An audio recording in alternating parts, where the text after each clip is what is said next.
And from every family who never imagined that their loved one would be taken from our lives by a bullet from a gun. Every time I think about those kids, it gets me mad. Comment ce moment de vulnérabilité a fait d'Obama l'un des leaders les plus respectés au monde? Vous allez être surpris par la clé qu'il utilise pour gérer ses émotions et qui pourrait transformer votre propre vie.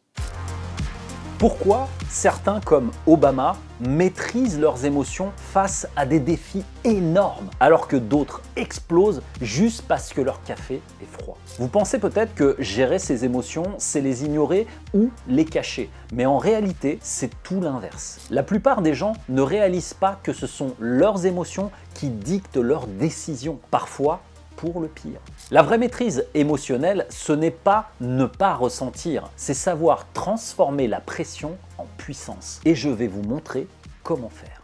Dans cette vidéo, on va dévoiler 3 étapes clés pour gérer vos émotions comme les plus grands leaders du monde. Vous découvrirez pourquoi les émotions influencent tout ce que vous faites et comment en reprendre le contrôle. On parlera des stratégies des leaders comme Obama pour rester imperturbable sous pression. Et surtout, vous repartirez avec des outils concrets pour transformer vos émotions en votre plus grand atout dans la vie. Vous est-il déjà arrivé de regretter une décision prise sous le coup de la colère, du stress ou de la peur? Et si je vous disais que ces émotions contrôlent bien plus de choses dans votre vie que vous ne le pensez? Imaginez que vous êtes au travail sous pression et que votre projet prend du retard. Votre stress monte, vous vous énervez contre votre équipe et quelques heures plus tard, vous regrettez ces mots. Pourquoi? Parce que cette réaction était dictée par vos émotions, pas par la logique. Les émotions précèdent souvent nos décisions rationnelles car le cerveau émotionnel réagit plus vite que le cerveau logique. Et au quotidien, il y a plusieurs pièges émotionnels courants dans notre vie. Le biais de confirmation. Vous prenez une décision émotionnelle puis vous cherchez des preuves pour la justifier. Par exemple, acheter une voiture hors de prix parce qu'elle vous a fait vibrer au premier coup d'œil. Deuxième exemple, la paralysie par la peur. Vous évitez une opportunité professionnelle parce que l'idée d'échouer vous bloque alors que vous étiez parfaitement capable de réussir. Autre exemple, la colère comme moteur. La colère nous pousse souvent à prendre des décisions impulsives comme envoyer ce fameux email qu'on regrette ensuite. Alors du coup, je vous propose un exercice interactif. Pensez à une décision récente que vous regrettez. Qu'est-ce qui l'a vraiment motivé? Était-ce votre logique ou vos émotions? Notez-le dans les commentaires et dites-moi d'où ça vient pour vous. Ok, maintenant vous avez compris un peu le principe, logique ou émotionnel.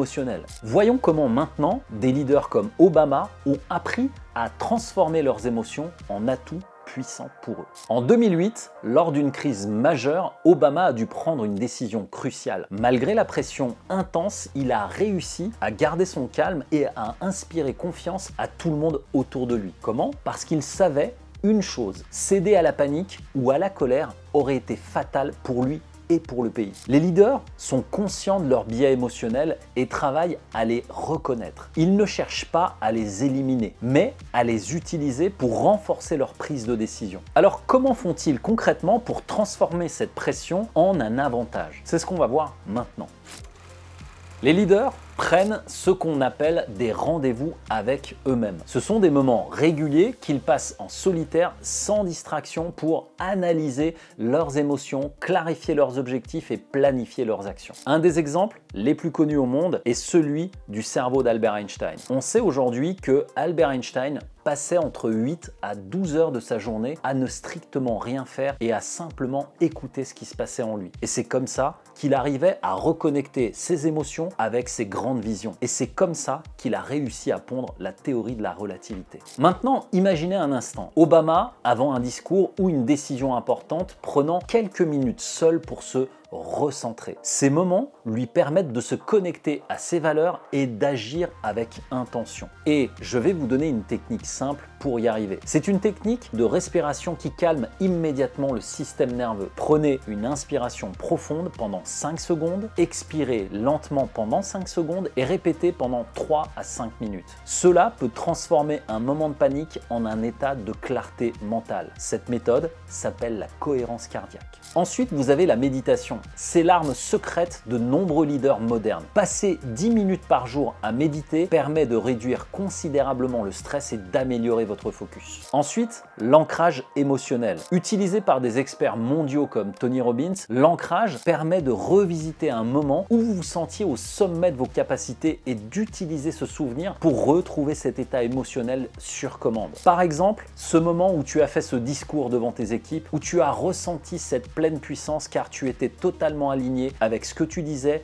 et avec les personnes qui étaient en face de toi. Imagine si tu pouvais rappeler toutes ces sensations en un seul claquement de doigts à toi à chaque fois que tu en as besoin. Eh bien, c'est ça le pouvoir de l'ancrage émotionnel. Et toutes ces méthodes que je viens de te présenter ont un seul et même but, l'intelligence émotionnelle. Plus tu vas te connaître, plus tu vas te comprendre et plus tu vas savoir anticiper les émotions qui vont arriver. Et un peu comme si tu étais allongé sur un champ de blé, voir tes émotions arriver et passer peut te permettre toi aussi de prendre du recul dans des situations extrêmement stressantes. C'est pour ça que les outils que je viens de te partager vont te permettre de prendre ce recul qui sera nécessaire parfois dans ta vie, dans des moments où tu en auras besoin.